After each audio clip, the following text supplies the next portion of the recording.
What's up, Fantasy Football Universe? I'm Josh, and that's Dan Dan, here. and we are the Cin-City Heart Breakers. Um, Go ahead and let Dan tell you a little bit about ourselves to kick off the first ever show here on the Fantasy Savvy Network for us. Yeah, that those highlights really brought back some memories, Josh. Over the last, we've been playing fantasy football since '93. Had a few heartbreakers along the way there. We saw in the clips, but yeah, Josh and I are high stakes fantasy football players. We pretty much play predominantly on the NFFC, um, the greatest fantasy site that's out there. If you haven't joined, I highly suggest joining that. Taking a peek at some of the things they offer. But Josh and I specifically do some prime times, do our silver bullets, and then we're in the OCs that we've been watching a lot of guys stream here lately.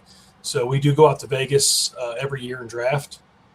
So we draft probably half our teams on the computer online here, and then probably half or a little bit more than half out in Vegas. But about 6 years ago, out of nowhere, uh, somebody that won the NFBC works with my wife, and he was in my fantasy football league, and convinced me and Josh to go out and do one league. And I never thought in a million years I'd be going to Vegas and splitting some high stake teams with Josh, or doing a podcast for that matter. But yeah, so me and Josh decided to split it all. Misery loves company. So if we're losing together. But if we're winning, we're high fiving. We're always watching football together. So, but yeah, we're partners. So we got a little bit different perspective, I think, than some folks, because we have to agree or convince the other person that that's the right pick. We do see eye to eye on a lot of things, but yeah. So, Josh, did I miss anything there? No, I think you hit it pretty well. The I'd like to think that the Heartbreakers moniker came from being mistaken for George Clooney and Matt Damon. Somebody go out to Vegas and people asking if they're shooting another Ocean's movie, but it's because we always get our hearts broke year after year. A dropped pass or a fumble here or fumble there, and uh, born and raised in the Cincinnati area, lifelong Bengals fans.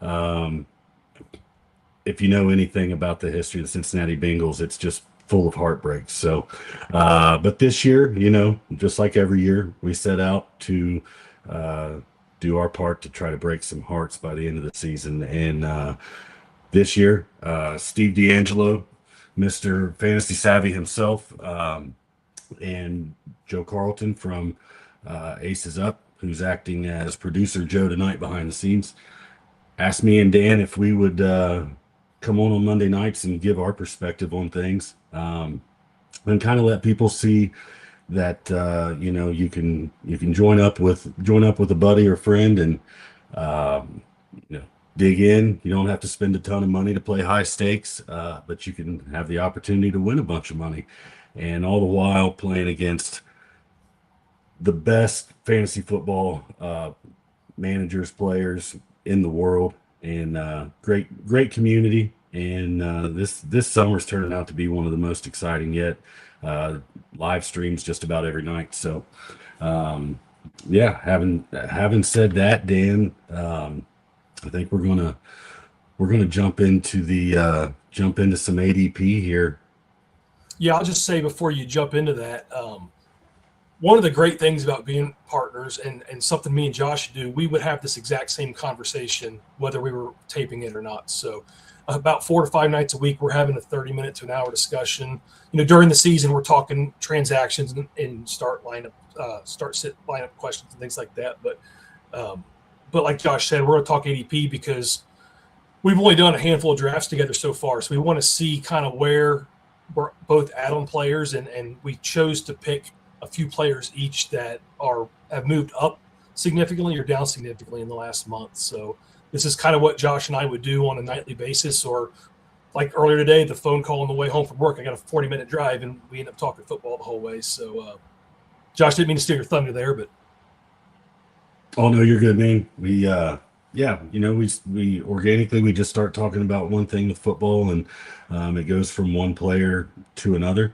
And over the last 2 months, there's been some guys climbing the board, and a few guys cooling off and moving down. And the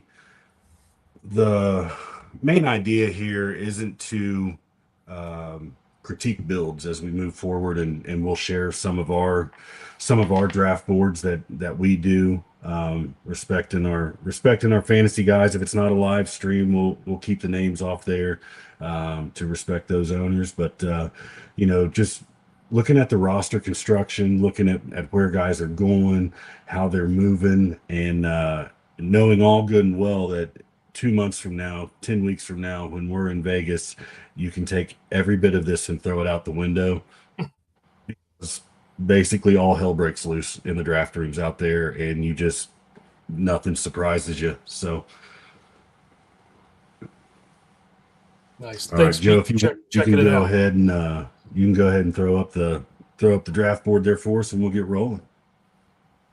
And this isn't a draft board. This is our ADP draft board. So if you're on the NFFC, you can look at the ADP. You can look at it for a day, a week, for the whole season, by the contest. So we chose the OC just for the last week or so. I think there's about 15 drafts in here. So this should be more up to date. The numbers that we took, like the movement of players and stuff, I took in the last month. So if I say a guy moved up 20 spots, it may not be in the last 3 or 4 days. It might have been in the last month or so. Yeah, and in the NFC, it is third round reversal. If you've been any part of the fantasy radio station over the last couple weeks, or Twitter, you have seen some smoke on that, but we won't get into those details. So it is third round reversal. So basically starts out like a snake, and once it gets to the last pick of the second round, it goes back to team 12 to start the third. The online championships, or the OCs, they're $350 a shot. So that's 175 from me, 175 from Dan on this one. It's 12-team league. What do you win if you win the league, Dan? I can't remember right off the I top of my think head. it's the league or the whole contest. The league. I'll have to Just look it the up league. and tell you. I don't know the league, but I think the whole contest is $300K. Is it 1,500 to win the league? I think. Let's see. I will And tell then if you I should know that. Yeah, finish in 1,500 the- first, 700 a second, and then, like I said, the overall prize, which is what we're gunning for. I mean, it's great to win the league. You could buy a few teams with it next year, but 300,000, that's what our goal. That's what we're drafting for. Yeah. So, all right. So, what we've seen so far this year, the top 4 picks are pretty well locked. Seen some movement here over the last couple weeks, with JSN kind of steaming up to number 5. Amon-Ra St. Brown has snuck in there a little bit. We've seen McCaffrey sneak up to 5. But the first round, it's mainly those 12 players that you've got right there, and they're sticking right to it. Every now and then you'll see maybe Chase Brown sneak into the end of the first round. Dan, how do just starting the season off with NFC, we get to do KDS and pick where we would like to draft from, which spot. Right now, Dan, what's your preferred spot to draft from, or that you'd like to draft from? We haven't got to do too many of them yet. Yeah, that's the $1 million question, is where do you want to be, and then where do you want to be in a month or in September. I've done a little bit more best balls than you have on NFFC, but some of those aren't third round reversal, and I like the ends. We went 3-2-1, I think, on our 2 OCs, and ended up pick 3 and pick 2. I think that first, second, or third pick, I don't think you can miss on any of those 3, and you've got such an anchor for your team. But I think it's starting to get really tricky if you have one of those 3 picks in the end of the second round. I know we've kind of hit up Nico a few times there. He's controversial there sometimes. We're not big on the tight ends. I mean, we love Brock Bowers, don't get me wrong, but we'll usually pass on him there just because we don't like the way our team builds. So I like those first 3 for the anchor, but with a third round reversal, it really does put a little hindrance on you. So I tend to really like that 10, 11, 12 spot. And Josh knows this, but for anybody else, I will draft 10 receivers in a row. I don't care. I love wide receivers. And this year I've got to be a little bit more disciplined because when you're drafting with these high-stakes players, it seems like Team 7 or Team 8 through Team 12, all of them but one usually go 2 running backs. So you're seeing basically a combination of those McCaffreys and Taylors and Barkleys and Achane, Chase Brown, Cook. Everybody's doubling up on those. So it's really interesting. You can grab 2 running backs and then just hammer receivers the rest of the 4 or 5 rounds. Like, for example, like if Team 11, I know it's got 3 running backs there, but something like that. Or you can be different. You can grab CeeDee Lamb and Justin Jefferson. I love both those guys where they're going right there and still get Chase Brown or Genty or whoever your running back of choice is there. So I really like that 10, 11, 12. And then you can even see, Josh, when you start that 3rd round, not so much anymore, but you got Devontae Smith and Olave sitting right there. So you can have a Jefferson, Olave, Chase Brown start or something like that. And I would take that all day long. What's your thoughts on KDS? Where do you prefer to be right now? Right now, I would like to draft. I would like to draft from probably. I'd like to take a shot at like the 11 or 12 spot. I think I don't. I mean, 10's. I'm good with 10. Last night in the OC that was live streamed last night, Jefferson went 10, just like he is on the board here. But McCaffrey slid all the way down, and he was able to get that 2nd round with Jefferson, and that's an awesome build. Like those are 2 guys that could both land top 5 fantasy finishes on the year. And then he's going to be liking that team real well. But seeing the green block at the end of the draft board is kind of wild. When we first started going to Vegas, it was a lot of receivers and very rarely did you see that anybody double up on running backs. And now just like where it shows Team 11 here on this ADP board, almost every draft you see one team that's starting out with 3 running backs, which is I have a really hard time wrapping my head around that. Makes for a tough build, but I'll interrupt you for 1 second. So last year everybody went receiver and running back was the ticket. If running back's the ticket there, I mean, I'm just throwing it out there. Do we zig when everybody zags and grab 2 receivers there and be different? Well, that's an interesting. I guess it depends on where you're at in the draft. So if we look at the Team 10 position here, you got Jefferson and Drake London come back with Derrick Henry early in the 3rd round. Yeah, and then with where the ADP is, Scatabo, and then Travion Henderson. So you could have Derrick Henry and Travion there, or see here, it's looking like, and Javonte Williams is going in that, kind of in that range. But I think sneaking up there. He's moving up. It depends on what draft, because some of them he's steamed up, and then other ones he slips a little bit. I think a lot of it has to do with how aggressive we see quarterbacks get taken too. Yeah. If I get 3, they're all staying on average they're in the 6th round, but I've seen a few where you see a couple quarterbacks go in the 4th round or 5th round there. So. Yeah, the quarterbacks lately seem like they've been falling quite a bit, and when you run that report, and I'll be honest with you, I didn't pick any quarterbacks, but it seems like across the board they're dropping a round or 2 each. We've seen Josh Allen go in the 5th, which I think is pretty wild. But going back to Javonte Williams, and he's not on my list to talk about today either, but he's moving up. But man, if I get three receivers, or 4 of my first 6 are going to be receivers, I think Javonte is just such a solid player right there. He's not sexy, he's not blowing it up. Joe, we have done 2 OCs together. We did those live. Then we did the Scott Fish Bowl, obviously the charity thing we talked about last week, and then I think I'm up to maybe 25 or 30 best balls. So obviously it's not the same as the OCs, but it does give you kind of a look of, how things are going to flow. But, you got to remember in best balls, quarterbacks shoot up the board.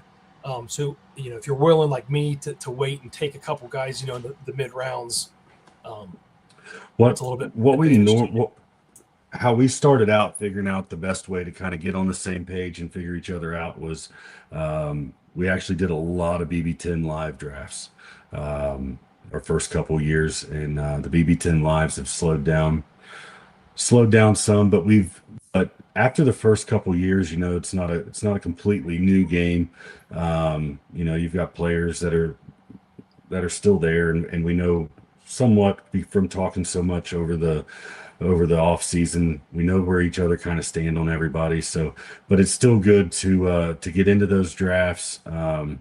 Occasionally do an underdog, just something that makes you think quick and be planning ahead, because even though we get the 55-second timer out in Vegas or on these online drafts, that 55 seconds goes fast. So it's good to practice with a shorter time clock and keep yourself sharp. And then we're talking through that as well, even though we're drafting, Dan's drafting his own best ball team and I'm drafting my own team. And then every now and then, he picks somebody and I'm like, really? Or I'll pick somebody and why did you take him? And then that's the new discussion. So we usually snapshot the board to each other if we're not both in the same draft. And usually there's some head scratchers by both of us, but Joe said he's been in 2 OCs so far. Our goal, I think, is to be between about 8 and 10 OCs. I think we did 6 last year, and then 4 prime times and the bullets. So we'll be setting about 16 to 20 lineups probably. But Josh, I wanted to hit on one other thing. Busy. Kind of going back to it and kind of tying in the 25 and 30-second clock, because we've all been there. Panic, you pick Amari Cooper the first time you're in Vegas because you didn't know who else to pick and you panicked. I don't know who did that, but you said something really interesting the other day. I didn't mention it because I wanted to bring it up on the pod, but you're like, man, I really like the middle of the draft except for the first couple rounds. And I think there's something to be said for those picks in the middle. Like I said, I'm not big on the players going there. I mean, I take St. Brown, AJ Brown in the second round, something like that. But when you're in these drafts with these high stakes players that have way more leagues than we have, they will reach for players. They'll pull players up 2 rounds. You may be in the middle of the draft and get somebody to fall to you, where if you're sitting at 1 or 12, they just don't fall that far. And it also really helps to not get caught up in runs, where if you're at the 12 and you're in the 6th round, you have a quarterback and then 9 quarterbacks go, and you've got a tier of about 4 or 5 like I do that I like, and you miss all those, you feel little regret there that you're not maybe team 7 or 8. But yeah, you gotta get your guy. Duke was drafting from the 2 spot last night, and it was I believe it was his maybe a second pick or 4th pick, and he just went and got his guy, and and that created some good conversation there on the live stream. But yeah, they don't just follow ADP. You've got to be aggressive. You got to know who you like and be confident in your picks. But yet, the more you study and the more you understand what you're doing. Sup, Albert? You'll know where guys are going, and every now and then you get shocked with where somebody gets taken. But yeah, I'll be interested to see how the middle rounds play out. You catch those, like Jacob was saying. You can catch yourself in the middle of those runs. It's always nice to start the runs, though. Be at the beginning of it. Nice. You want to pick a few players and talk about them, Josh? I got a couple I want to pick. So, all right, well, go ahead. You fire away first. You want me to start? There's a guy that I'm really intrigued by because, like I said, I've been struggling at the end of the second on who I like. And this guy has went up, according to the ADP, 10 spots. But he's really jumped from the middle of the 4th to the late second and even to the mid second. So That's a good point, Joey. I kind of want to see what you think about Emeka Buka, and is he enough? Is he good enough to have value in the second, or is that like his max out? And I think I'm good taking him at the end of the second. I really like that pairing, especially if I've got Gibbs or Bijan, assuming he makes it that far. But I think Baker is getting slept on again this year. Like that dude's just so tough. And he's drafted as the 20th quarterback. And he was banged up, and Evans was banged up last year. And Buka was a rookie, and he was banged up. And I'm not trying to make excuses, but we see that from rookies sometimes. Those last 4 or 5 games, they run out of steam.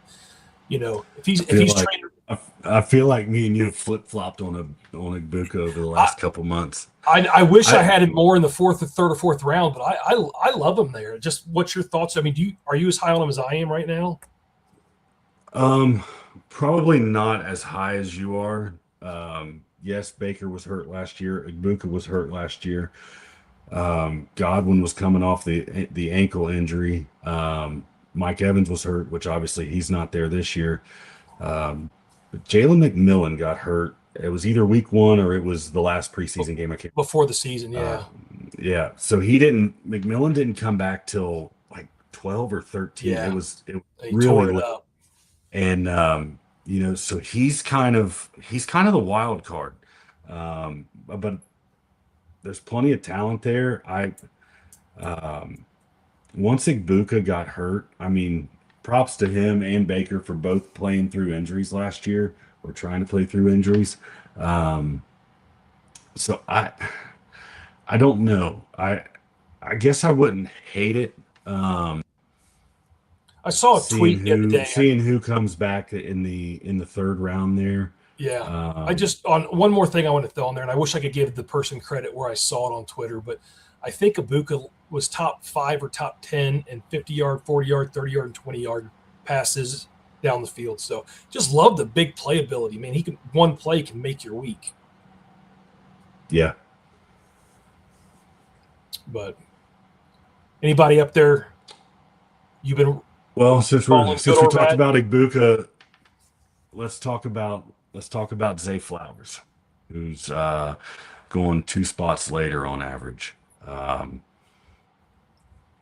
It's a new system there. Still got Lamar. Zay was smoking hot last year.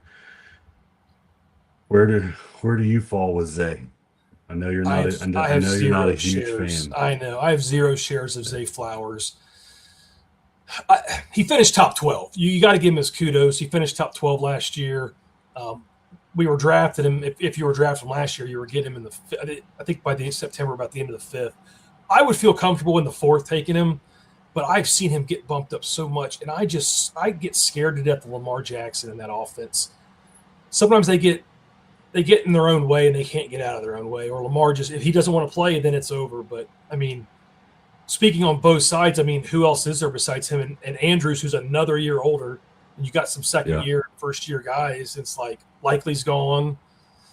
I mean, it's Rashad Bateman. He'll score his 4 token touchdowns, and I see it up there. I don't hate Zay, but I'd rather have T. Higgins. I'd rather have Garrett Wilson. Personally rather have Mike Evans myself. Did I touch a nerve there? Man, talk about a heartbreaker. Garrett Wilson, man, I know he started out. It's better to say too much than not say it all. That's all. I like that. Yeah, so we kind of got burned by Wilson last year. Started out hot, fell off the cliff with an injury. Which Geno are we going to get? Hopefully the one that's not in jail is kind of my thing. And that's kind of turning into a hot button topic. Like, nobody expects the Jets to win a lot of games, so they're going to be losing. Wilson should get plenty of opportunities to catch the ball. Yeah, I've got to put. Garrett Wilson is my 5 years ago, Josh. You remember how much I loved Allen Robinson. The talent was there, and he could never get a damn quarterback. And I feel like they're wasting Yeah. Garrett Wilson. But I always want guys with talent. I think he is on talent a top 6, top 8 receiver in the league. But maybe I'm looking through my Jets classes there. No, going back to Flowers though. I like Flowers better as my third wide receiver. I'm okay with him as my number 2. I don't think I want to go running back, and then start with Zay. Yeah. Obviously, but if we're starting out with 3 wide receivers, then that's cool with me. I'm okay. One more good thing about Zay, where he's going at. I feel like Lamar always falls to him in like the 6th, and I love hookups. I try not to reach for him, Yeah.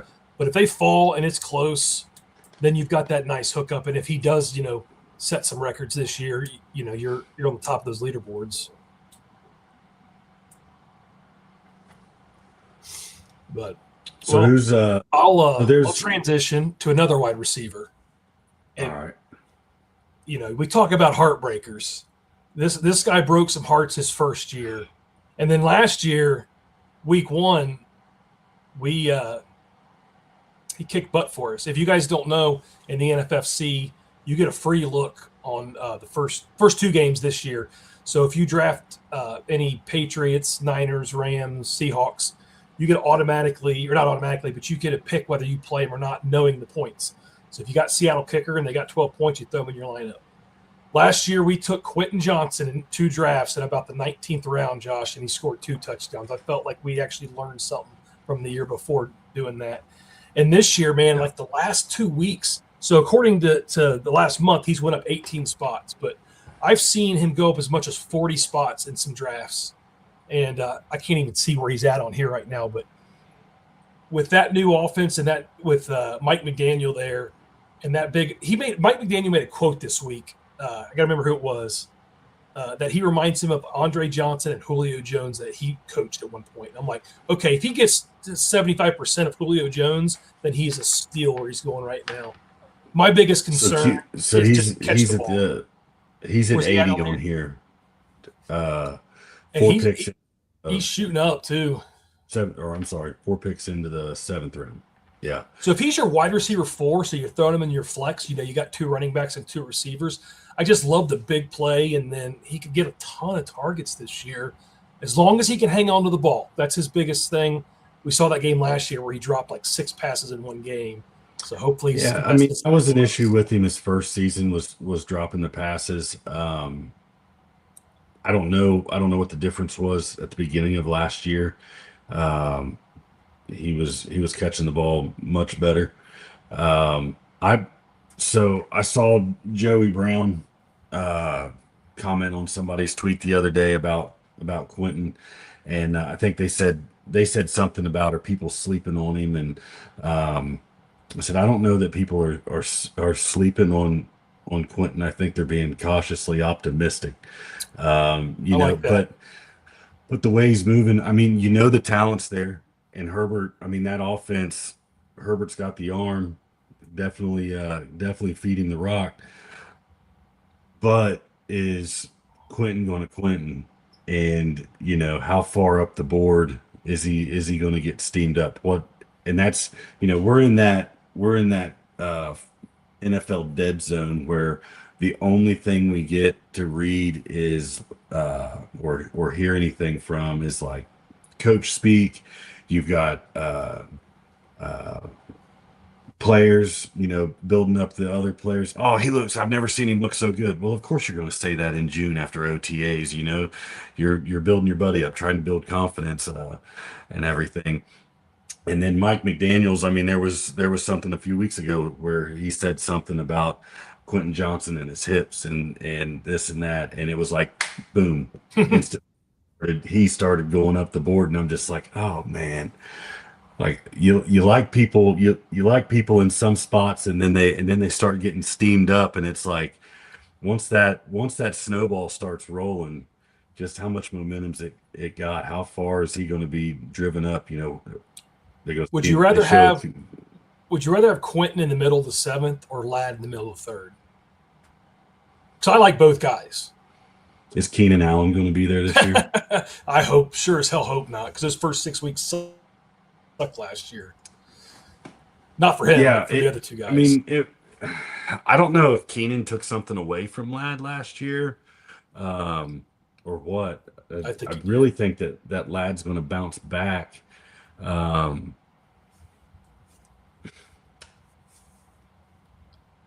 know Joey's out there watching. He loves Ladd. I think the dude could get 100 catches this year if they use him right in that offense. And I think you're going to see a lot of 2 receiver, 2 tight end sets. And I think it's just going to funnel targets to him. Quentin on the outside, Ladd underneath. You still got the 2 tight ends, Gadsden, Njoku. What I'm basically saying is I like Herbert this year, not to get sidetracked, but we haven't drafted him at all. But if we're talking good about all these receivers, we got to like Herbert, right? And he can run a little bit. Yeah, and he's going in the middle of the 8th round. I like where he's going right there. So off the Chargers, or if you got something else to say on the Chargers, who's somebody you want to pick my brain with? Let's go on down. Let's go on down the board. Man, I knew you in front of me. Oh, am I stealing yours? That was Quentin. Quentin was one. Yeah. Sorry, I knew we'd have a lot of the same guys. It's hard to do this when it's like you start to talk about somebody on the phone and you're like, nope, I'm not going to mention it. I would save it for the show. So we're not lying. We probably spent a good 5 hours on the phone together a week. What about Flournoy? So we'll bring him up because I know Joey Brown's watching. Joey always brings him up. Says I was high on him last year or had a good eye for something. So great call last year on Flournoy. You nailed that. Well, the thing that caught my eye with Flournoy last year was the way that they used him when Lamb was out. He didn't immediately come in and make an impact. It was a game or two later, and I remember there being some like 2nd and longs or some 3rd and longs, and Dak Prescott did not hesitate to feed the ball to him. There was immediate confidence and trust there from Dak. So, I think it's going to take an injury for him to be relevant. But I do like him. It just depends on how far he keeps moving up the board. I think he went in round 11 last night. Yeah, he's up like 2 or 3 rounds since, which was pretty aggressive. Where did he go? I just saw his name. That's what made me think of. I like what you said about the injury. I still think he's got a little bit of standalone value. Like he's not going to be starting for one of our teams. Hopefully not. With Pickens and CD there. Man, if one of those 2 guys goes down, I think he's an instant starter with Dak throwing. We know their defense isn't the best. They got one of the better offenses, and they've got one running back, and he does catch the ball. But, man, if one of those guys gets down, I think he's if there's such a thing, he's one of the better wide receiver handcuffs. And I think you've seen me take CD twice, and I backed him up with Flournoy both times. I had Dak as well, so little insurance there. Yeah, I don't hate that strategy at all, especially in best balls. I like that. What about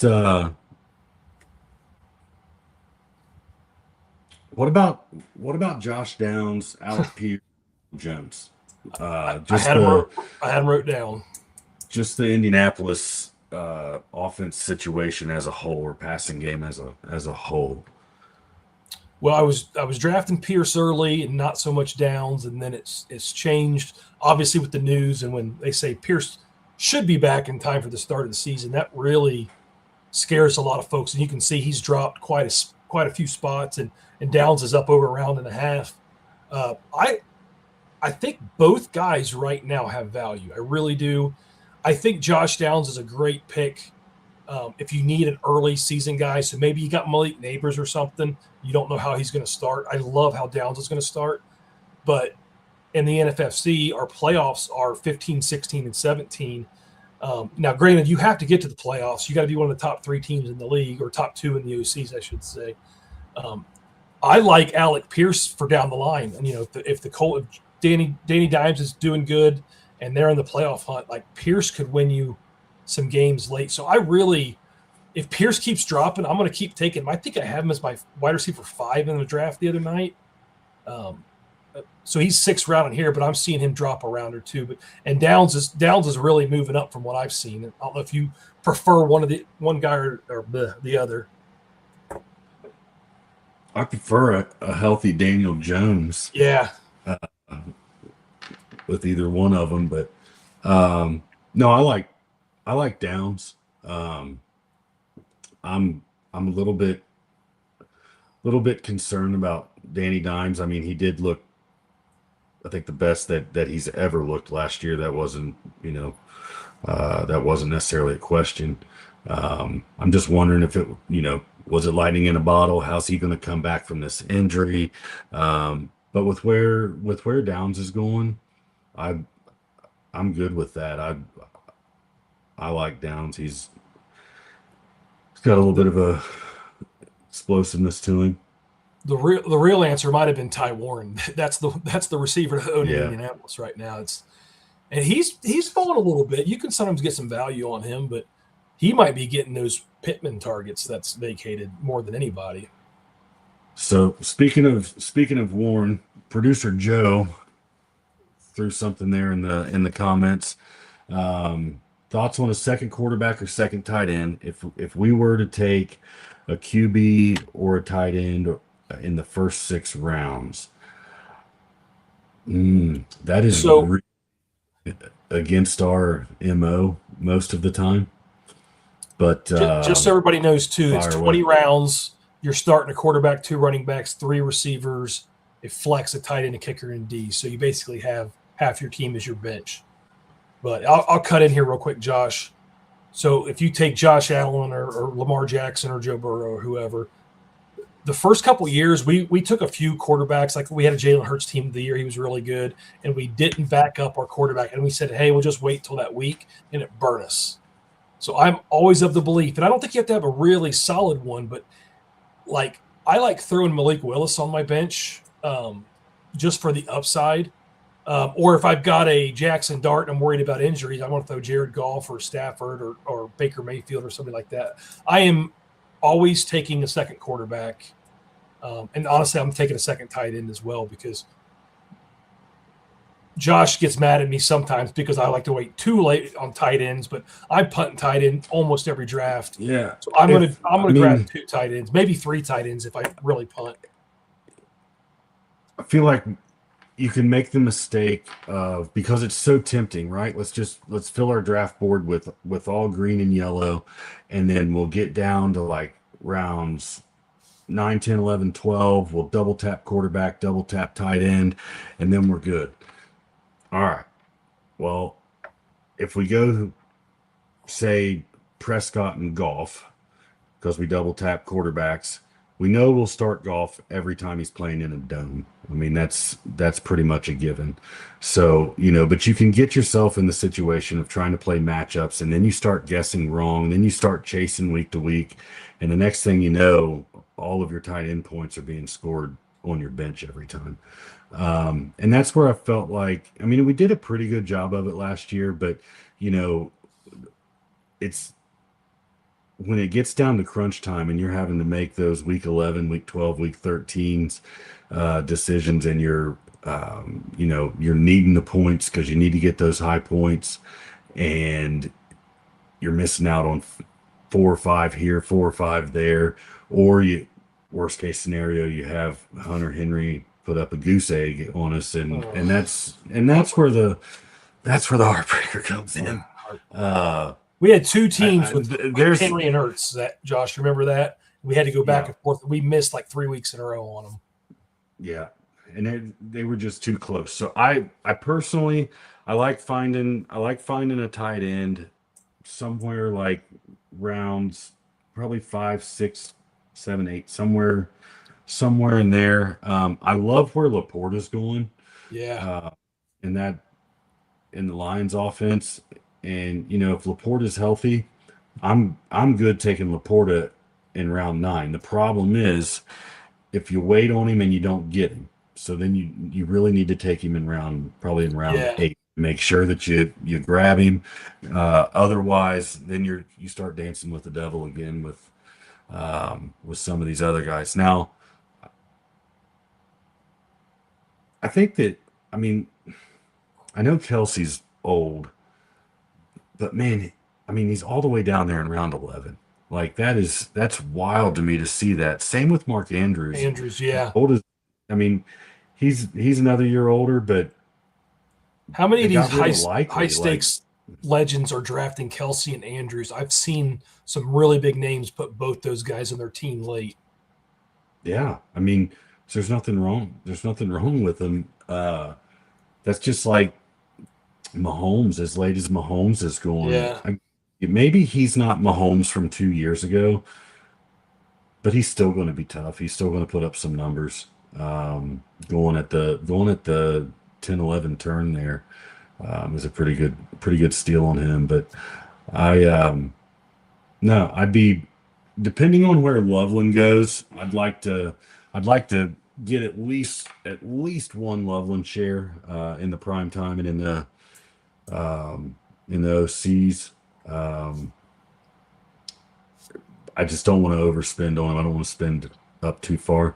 Yeah. Uh, I like what you but said about, like, I need to get my mindset more of that 6th, 7th, 8th round, because you got Tucker Craft, Kyle Pitts, and Laporta all in there, and even Fannin, which I'm not as high on. But man, if you can get one of those 3 guys, I think it's really, really good value, and you still have probably 6 green and yellow stickers too. So, but Joey got Loveland in the 5th, or no, the 6th the other day.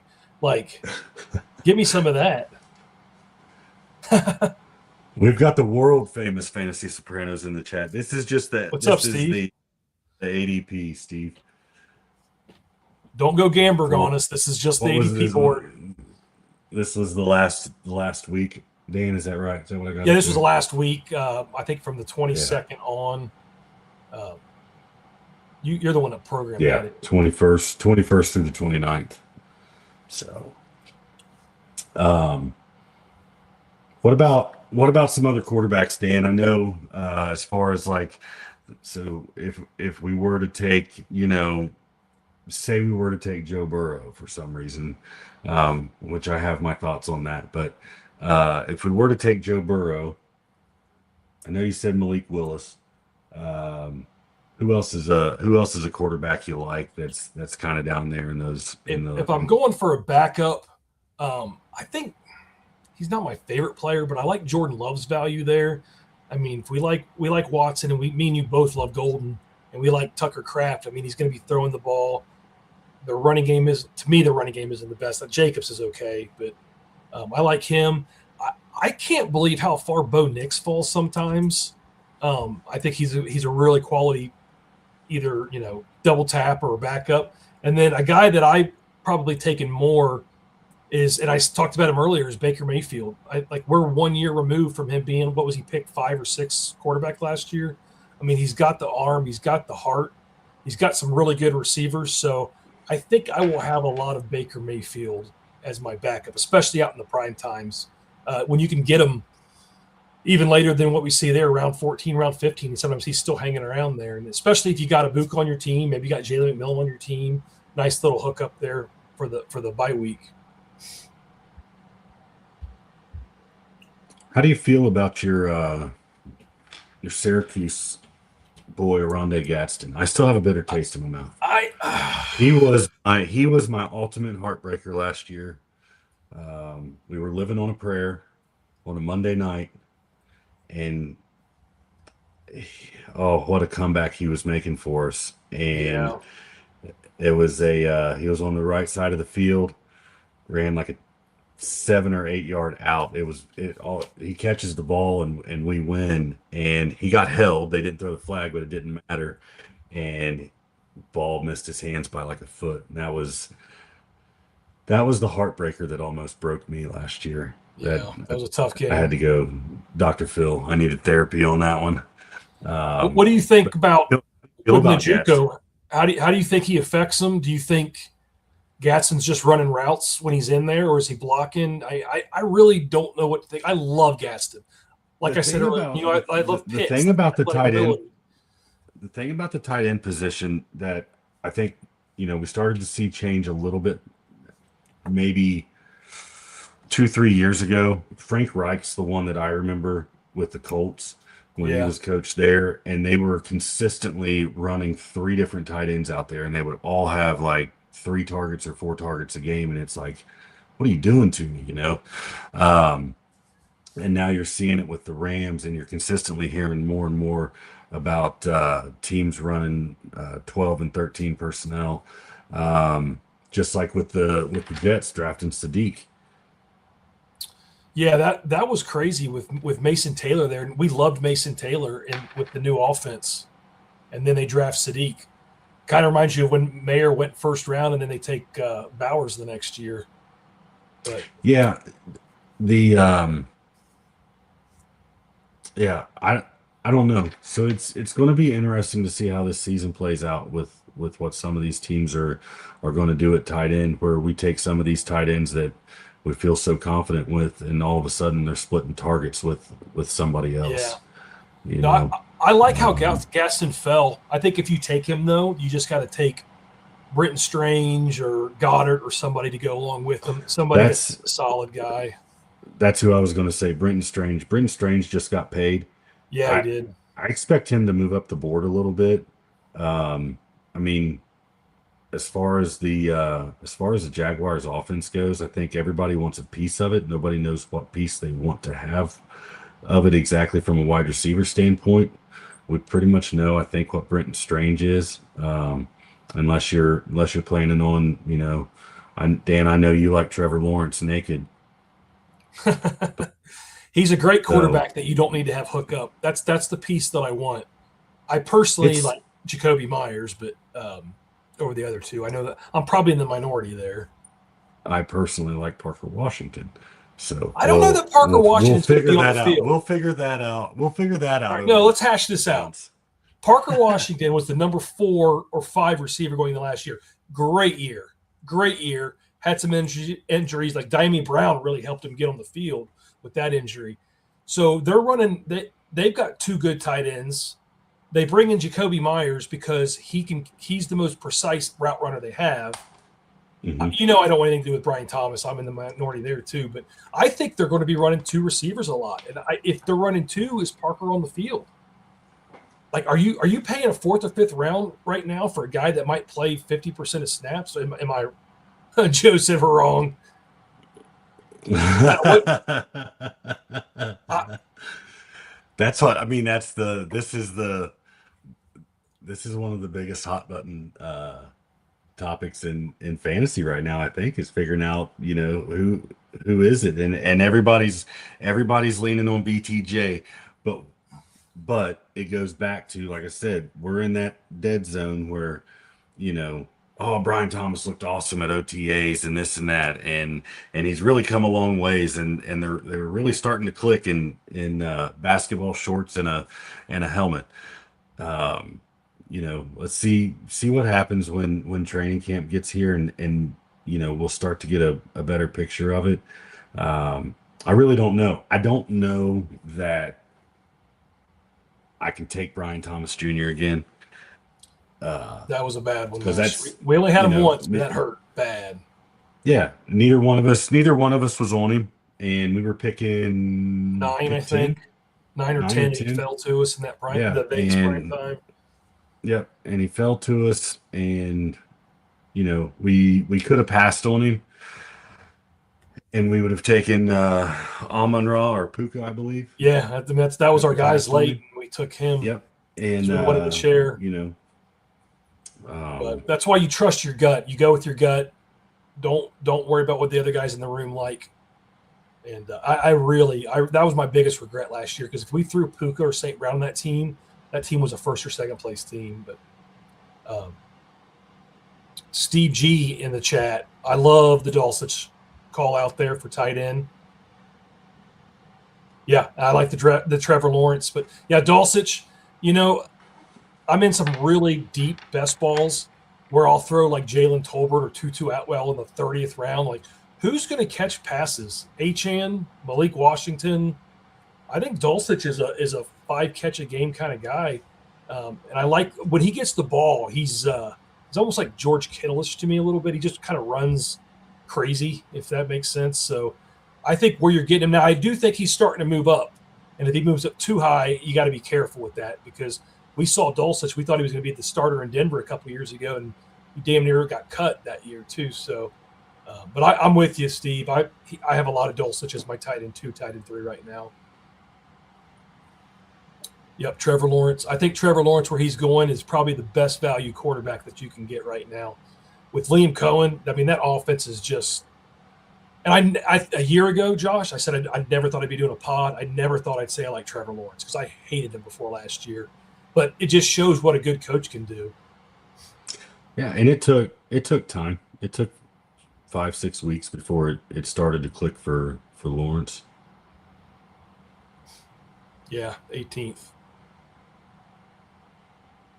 All right, I'll switch gears. We've talked a lot about receivers and tight ends, and there's a running back I've been wanting to ask you about all week because you know where I like Chase and Nico right there at pick 3, or maybe I'm towards the back and I grab CD and Justin Jefferson or Drake London.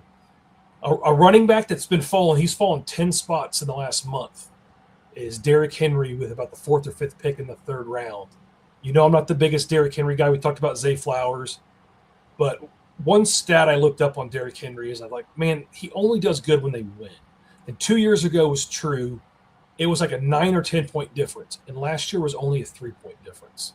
Now, granted, the max wasn't up there, but he was still averaging 15, 16 points. Like, what do you think are as your running back 1, is it, you know me, I like the young guys. Am I off base there, or are we going to draft him a couple times out there if we go double receiver?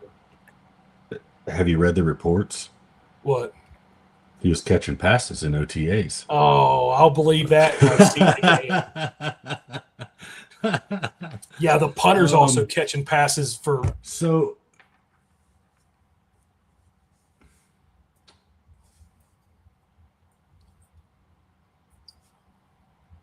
I'm okay.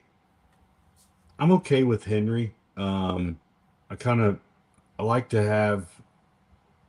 I mean, I don't want to say that Derrick Henry's boring, um, but I like to have one running back that's solid, and then one that can just take off, that can catch the passes and go.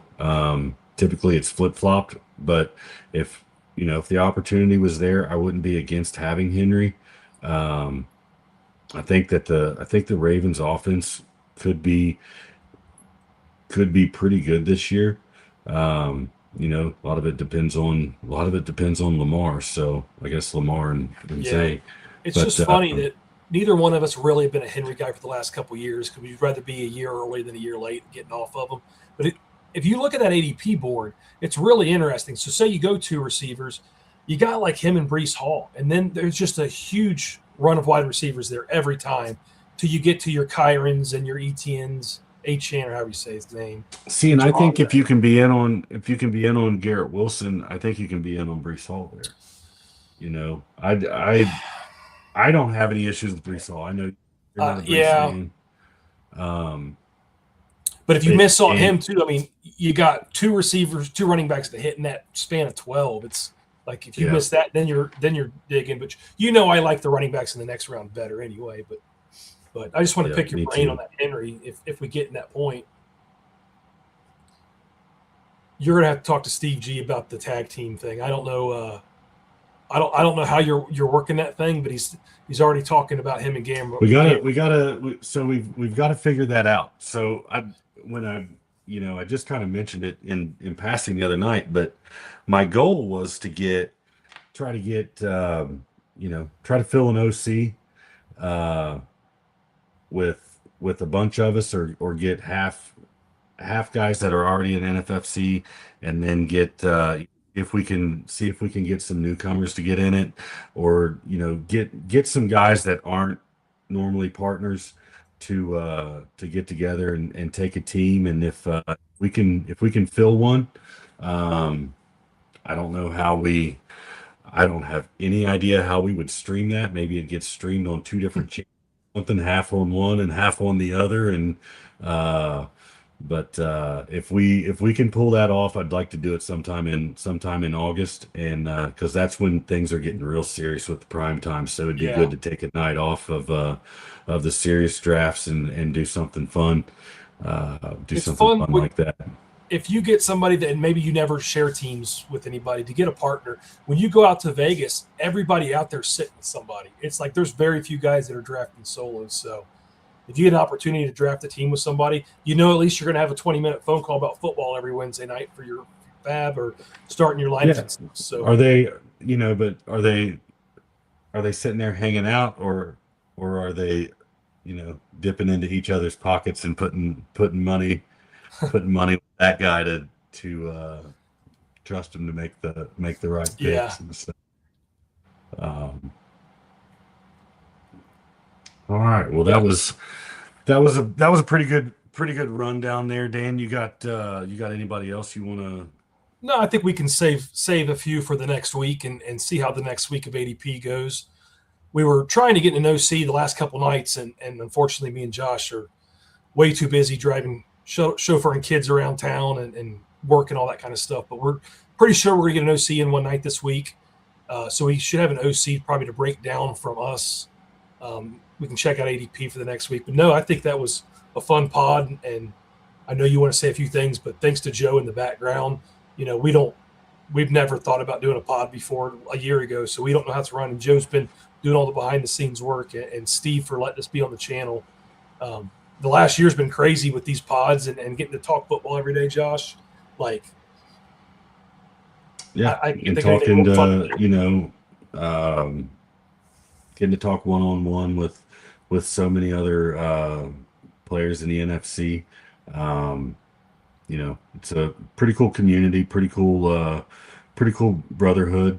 Um, meeting people from all over the United States, and that share the same degenerative disease as we do you. with fantasy football. You think you're the best or biggest fantasy guy because in my circle I'm the nerd, the fantasy guru, or whatever. Then you go to Vegas and you're just when you look around the room and you don't see the fish, Joe, it's a poke reference. You are the fish. So, Yeah. uh, but yeah, man, if you ever get the chance to go, you can buy one team out there. You can draft an OC out there. They do like 4 or 5 drafts out there just to experience it, to get to see the Saturday and the celebration and stuff. I highly, highly encourage it. The Yep, hit the like and subscribe button. Wanted to shout out Frank Mamola. I think he drafted an OC from the hospital bed the other night, and he's recovering from surgery.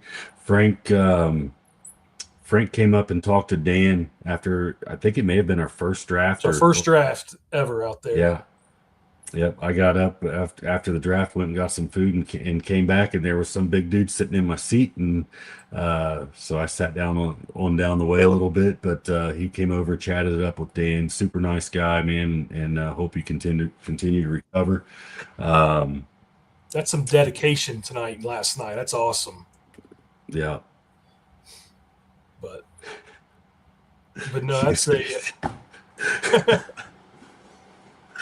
Oh, we've been hearing. I don't need that smoke. I don't need that. We've been hearing it. I'm staying out of it. I got to deal with Josh. I can't deal with anybody else. Yeah. But no, that was a great show. Hopefully, people got something out of it or just enjoyed watching football. I love all the comments. So I think we're going to do it again next week, Josh. Probably same time on Monday. Yeah. So the plan is we're going to be here at 8:30 on Mondays, unless we may once we get a couple weeks under our belt, and then we may try to live stream a draft. I don't want to throw $350 at a draft board while we're trying to host it and draft at the same time. We're Couldn't not be any that worse than good. that last one we had, Josh. Just kidding. No, but looking forward to it. Jump in on Monday nights if you guys got questions or anything like that. If you've got friends that play fantasy football and get them to throw 175 bucks a piece together, or 50 bucks, or $10 at a BB10. I know once football season gets here, me and Dan's going to try to juice up the fan ball a little bit. Try to get the numbers back up on Fanball if we can get some people following. DraftKings has the big huge payouts, but you're going up against thousands of people, and Fanballs are a lot of fun.